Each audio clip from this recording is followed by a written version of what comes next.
Getting ready to step in once again is Dempsey coming into the ring. As we mentioned a moment ago, Josh Dempsey out of Torrance, California, 14-2-0 with 13 knockouts. Solid built, 6'5", 250-pounder. Good reach at 82. He'll be going up against Lamont Burgin. He does not possess that kind of reach. He'll bring in only a 6-6-0 record at 210 pounds and 5'10". So the advantage size-wise now goes to Josh Dempsey. Pretty good looking athlete as he steps into the ring here, and right behind him will be Lamont Burgin stepping in. A surprise stoppage in round one. And John, I thought it was interesting when you stepped upstairs. They, of course, wanted Jeremy Williams, who was originally scheduled to come on this card, but it did not work out that way. And that's one of the names that came to mind. But sounded like the Petronellis were a little upset that nobody wanted to fight their fighter. And maybe after this first round, we've seen why. Well, certainly you can see the power of Josh Amarty. And certainly Sam Hampton felt that power very early.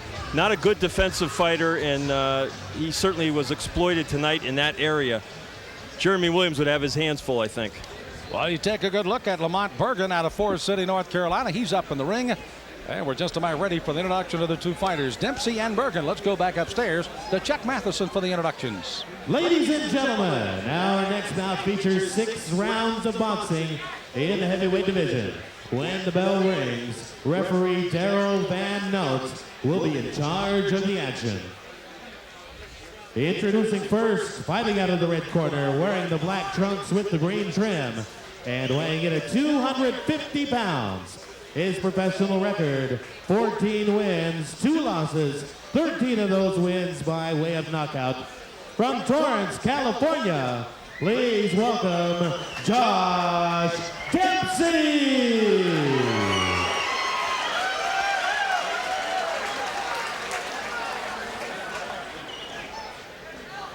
Fighting out of the blue corner and wearing the black trunks, weighing in at 210 pounds. His professional record, 6 wins and 6 losses. One of those wins by way of knockout. From Forest City, North Carolina, Lamont Burgin.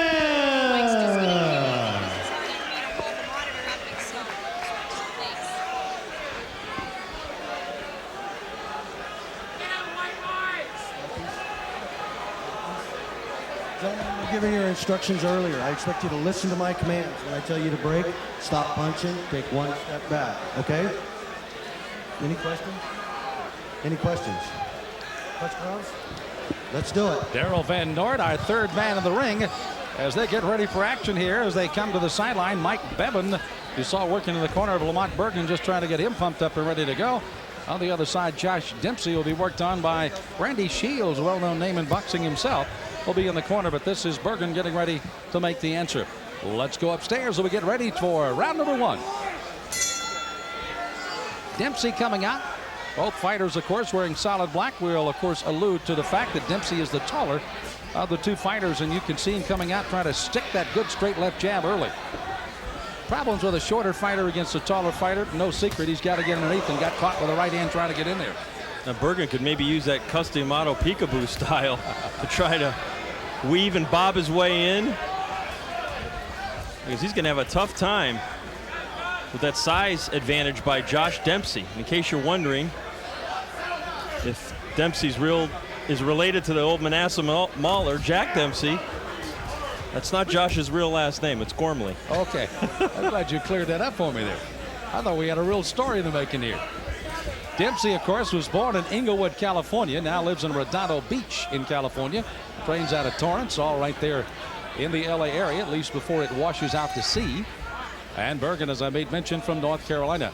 He's been fighting in and around, of course, Bone Crusher Smith, who has been in and out of the ring for these many years, trying to make a little mini comeback again, and does a little training with him along the way. And I would imagine kind of a mirror effect, because Bone Crusher is, what, about 6'3", 4 himself, isn't he? A big guy. I'll tell you, Dempsey just got nailed with a right hand. Burgin trying to slip upstairs with one. Well, Burgin also leading with his head a little bit there, trying a roughhouse tactic. Uppercut by Burgin. Burgin, of course, short of the 2. You can see him just trying to duck his shoulder and get underneath that 82-inch reach. He's just trying to be the bull here. Yeah. And he's got to be. That's the only way he can fight this guy. Can't stand outside toe-to-toe for him. He'll be punching uphill all night long. Well, you know what? Josh is headhunting right here. He's not using his jab at all. He's looking for a quick knockout.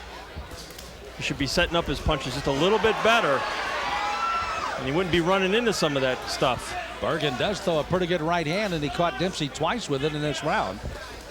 First one was the better of the two, but the last one sneaking in there.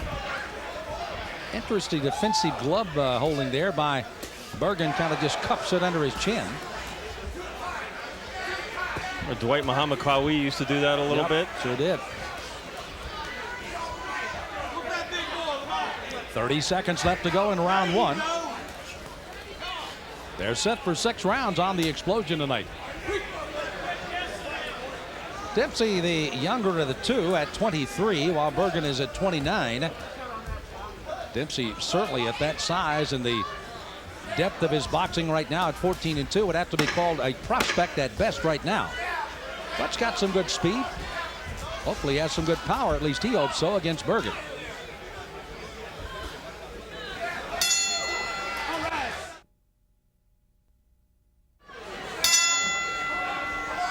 This is the explosion from Idaho. On the left is Josh Dempsey. On the right is Lamont Burgin. Dempsey from California, Burgin from North Carolina. And Dempsey again, a fairly solid first round. How did you score that first round, by the way, John? I gave it to Dempsey 10-9. I thought it was a fairly clear-cut round. He did get hit a couple of times, but I thought he was basically in control. Is that going to be Burgin having to counter all night, or can he kind of form any kind of attack here? Well, he's going to try, but with Dempsey stabbing that jab in his face, you see Josh coming out, doubling and tripling on the jab, then throwing a right hand, and Burgin's down. Big right hand by Dempsey. Sends him to the canvas. Burgin really trying to find those spaghetti legs right now as he really took a shot right up the middle by Josh Dempsey. And all set up by the jab, doubling and tripling the jab by Dempsey earlier in the round. So a knockdown here in the second round. Here's Dempsey trying to put Lamont Burgin away. Burgin just trying to cover. Dempsey trying to put him. Look at the leaping left hand, and it's all over. Well, we're going to hear a lot of boos there because Burgin was still on his feet, although he was getting pounded from one end of the ring to the other. The referee deciding to err on the side of safety. Burgin was taking quite a pounding, had been down earlier in the round, and Josh Dempsey scores a second round technical knockout with Burgin still on his feet. What did you see from Dempsey that you kind of like with a young fighter that's only 23 years of age? You know what? He's got good hand speed. He's got he knows how to put his punches together when he's patient enough to do so. There was a right hand right down the pipe, and that was the first blow that sent Burgin tumbling to the canvas. I'm not sure he ever really fully recovered from that. You see him just covering up. Triple left hook by Dempsey, and the referee says, "You've had enough, son." And in Idaho, with no standing 8 count, Burgin had nobody to hide behind, and referee again, Mr. Van Note, making the wise decision, but again, not a popular one by the crowd. You know, if Josh had thrown an uppercut there early in that last sequence, I think he would have knocked him out clean. So Josh Burgin moves to a 14-2 record. And also, he wins all of his fights, saving for one by a knockout. 14 knockouts out of his 15 wins. So the big guy at 6'5", 250 pounds. And coming out of Torrance, California, gets another notch on his belt tonight with a knockout here in the early part of the second round. Let's get the official time. Here's Chuck Matheson. Ladies and gentlemen, I have the official results at 1 minute, 6 seconds of the second round. The referee stops the fight. The winner by technical knockout, Josh Dempsey!